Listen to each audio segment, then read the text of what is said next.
This episode of SpectreSoundStudios is brought to you by Nail the Mix. Refine your mixing skills with world-class recording engineers for only $19.99 a month.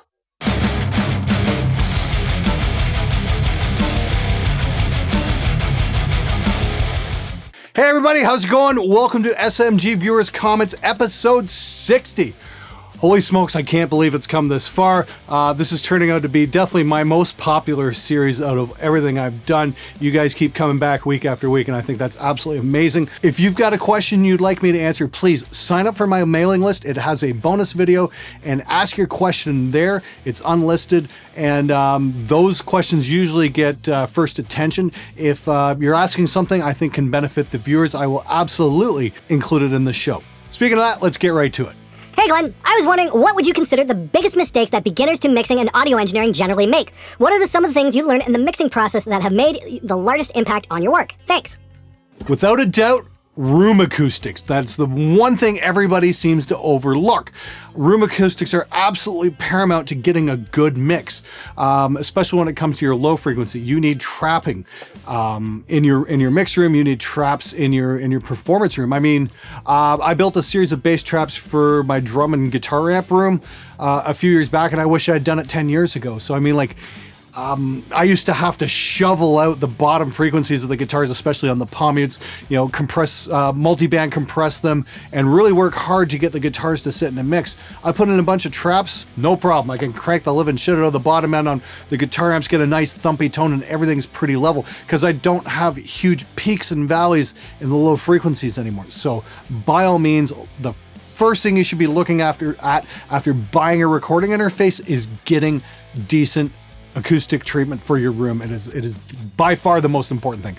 Whether it's where you're mixing or where you're performing, get some traps up in the corners. They will help you to no end. I know you answered this in one of your other videos, but what kind of studio monitors do you use? Also, do you have a sub hidden somewhere? Or is the frequency response on the monitors low enough you don't need one? I use Event ASP8s. I've had these in my soffit since about 2007. They're absolutely fantastic.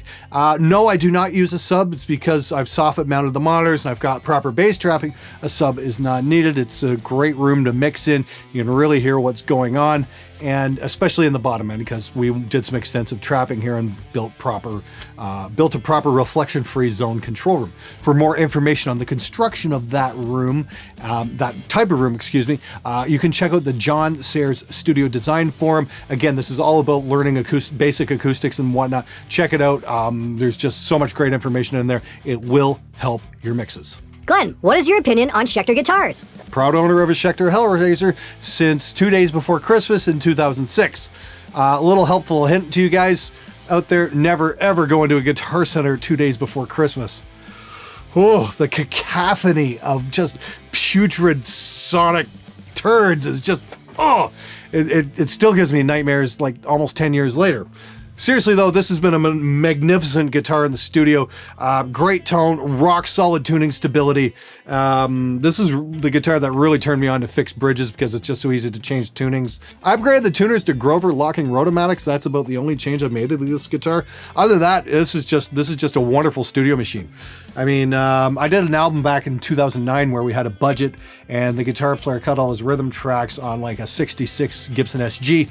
And after we did the record, I pulled this out and we started doing some comparisons, and we wound up recutting an entire record's worth of rhythm guitar tracks, and that's 4 rhythms with this thing in about 3 hours. The guitar player was just dialed in, and we got this magnificent performance out of it. And it just, the Gibson sounded like it was a chorus pedal on, because it just couldn't stay in tune for shit. Whereas this thing was just absolutely rock solid. Can't say enough good things about Schecter Guitars. Been a fan for a very long time. Hopefully I'm going to get to review some more Schecter products in the very near future. I was talking to them at Summer NAMM, and they definitely expressed some interest, so hopefully we can make that happen. So you're saying it's totally pointless to play through good gear because nobody in the audience will give a fuck. Let's apply that logic to paying you money to record in your studio. Nobody listens to a song and says, wow, this sounds amazing because the awesome studio gear it was recorded on. So I guess that stuff just doesn't matter either. A person might as well just record their album with a $40 USB mic into GarageBand and then mix it and master it themselves using presets. No one will care or notice the difference, so why waste money on a studio, right? Well, your first mistake was saying you applied logic, because obviously you did not. Here's the difference between studio and a live performance. At a live performance, most notably for unsigned bands, smaller bands playing, small gigs for their parents and girlfriends, nobody gives a fuck because nobody's there.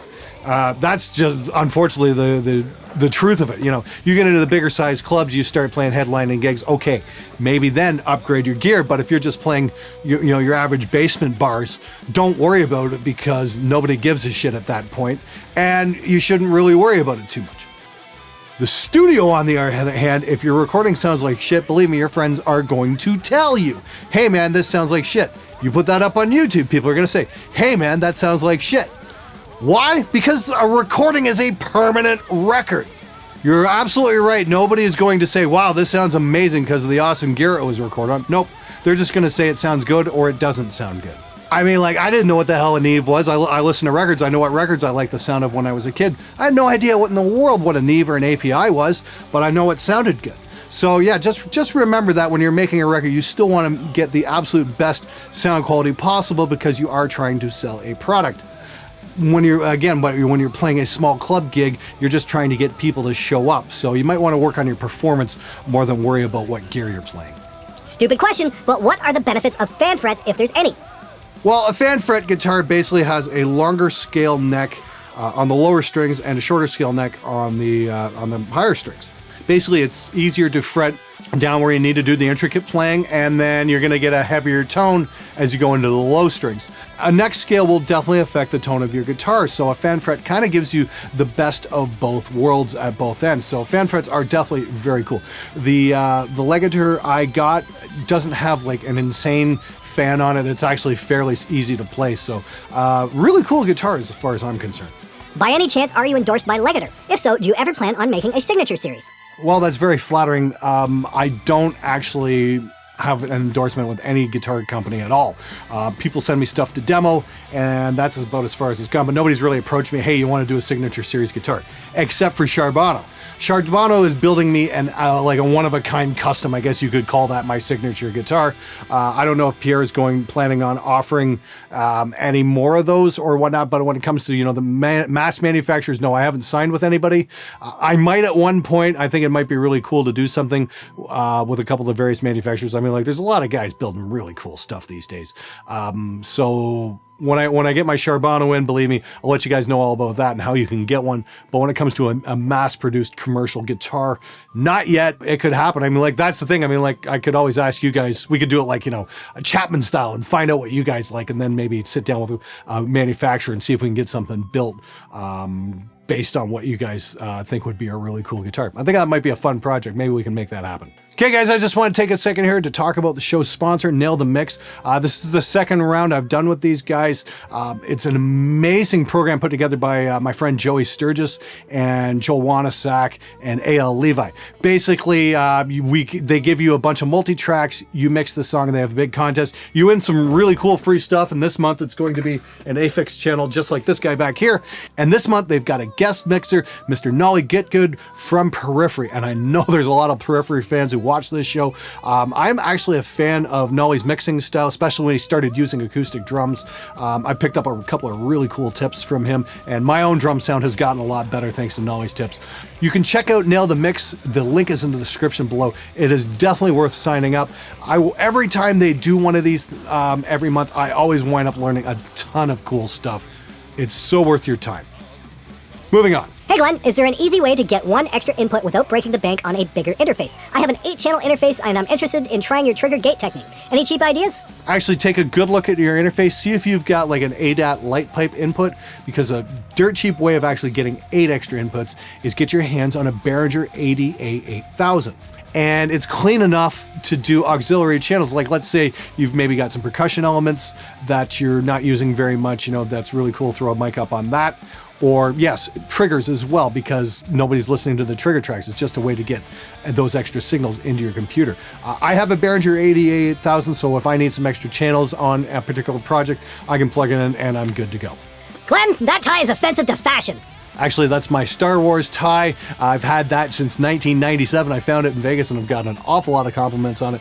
And by the way, if I ever start giving a fuck about fashion, remind me to shoot myself. Referring to bass player as he or she is very offensive. Bass players should be referred to as it. Duly noted. I'll keep that in mind. Next question. Hey Glenn, have you ever lost your desire to recording or playing and wanted to quit everything? If so, what made you carry on? What was your motivation to keep going? Yes, I can think maybe 2 or 3 occasions where I really wanted to pack it in over the years. One was back in 2000, one was 2004, and then there was like one in 2005. Ever since then, it's been pretty cool. You know, I've kind of learned how to lay down the law with certain bands and just say, okay, this is what's going to happen. And, you know, if we cross that line, we're not gonna go any further. The second Woods of Ypres album in particular was incredibly difficult to finish. The band basically disintegrated on that project, and finishing that was really tough. And believe me, it really made me want to quit making a record because it was just, I can't even listen to it to this day because I just get pissed off because of it was such a clusterfuck. You know, and then there was another project where I'd worked on for a good 2 years and the band still wasn't happy with the mixes and whatnot. And there's one thing I've learned at that is you gotta know when to draw the line and just walk away from a project. Some bands will just take your willingness to bend over backwards to please them and run with it and never, ever be satisfied with what you do. So it's definitely, it takes a little time to learn, but you got to know when to say when. Sometimes it's better to cut your losses, walk away from a project, give the band the multi-tracks and go, here, go somewhere else. You know, it might hurt your reputation, it might not, but it's definitely better for your sense of well-being. Unfortunately, the real problem with that is knowing when a project isn't working. That can be tough. What does your shirt say? This design is for everyone who's asked me over the last 2 years if I can come up with a guitar player shirt. This is not a volume knob, you idiot, with a hand reaching for a gain knob.